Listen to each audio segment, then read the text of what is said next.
Hello guys, welcome back to my channel. সবাই কেমন আছো? আশা করছি ভালো আছো। আমি অনেক অনেক ভালো আছি। আজ আমি যাচ্ছি কৃষ্ণনগর জগদ্ধাত্রী পুজো দেখতে। আসছিলাম স্কুটিটা পাঞ্চার হয়ে গেল। আর এখন আমি আর আমার বেস্টি হেঁটে হেঁটে যাচ্ছি। আর ওইদিকে অনু ওর স্কুটিটা সারাতে দিল ও, আর টুকটুকি নিয়ে আসলো। আমরা টুকটুকি করে চলে আসলাম কৃষ্ণনগর, সব বান্ধবী কটা মিলে। আর আমরা ছিলাম 7 জন। একটু ঝামেলা হয়ে গেছিলো।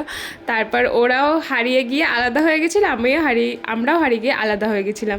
তারপর ওদের সঙ্গে আমার দেখা হলে যে আমাকে এমন পুকুরে চুবিয়ে মারবে গাইস, আমার উপরে এত রেগে আছে ওরা। তারপরে এই যে আমরা বুড়িমা দেখার উদ্দেশ্যে ঢুকে পড়েছিলাম। আর এত ভিড়, আমার এমনি এত চুল উঠে গেছে গাইস, পাতলা হয়ে গেছে। আর এদের মানে আমার চুল ছিঁড়ে দিয়েছে কালকে, পুরো চুল। আর আমার বেশি তো ঠাকুরই দেখতে পাইনি, এই ছোট্ট মানুষ। আর এই যে আমাদের বড় মাকে দেখলাম আমরা। আর প্রচুর ভিড় হয়ে গেছিলো, প্রচুর ভিড়। আর গাইস, তোমরা যদি কেউ না দেখে থাকো কৃষ্ণনগরের ঠাকুর, তবে দেখতে এসো, খুব খুব ভালো হয়। আর আমার এই নিয়ে হচ্ছে 3-4 বার হলো। আর এই প্যান্ডেলটা হচ্ছে খুব সুন্দর গাইস।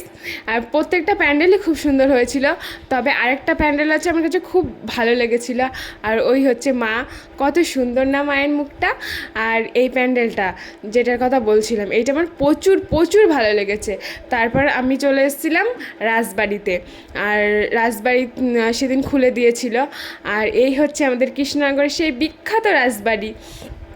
আমি এই প্রথম রাজবাড়ি আসলাম আমার এই 18 বছর বয়সে।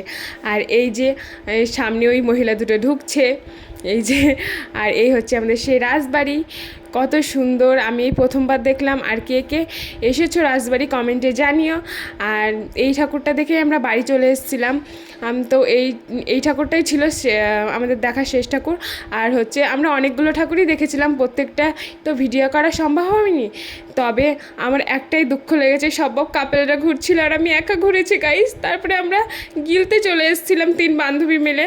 মেলায় প্রচুর আইসক্রিম খেয়েছিলাম, ফুচকা খেয়েছিলাম, তাই গিলতে চলে আসছিলাম। তা আমার এই ভিডিওটা এইটুকুই। যদি ভালো লেগে থাকে তাহলে like, comment, share and subscribe করে দিও। Tata guys.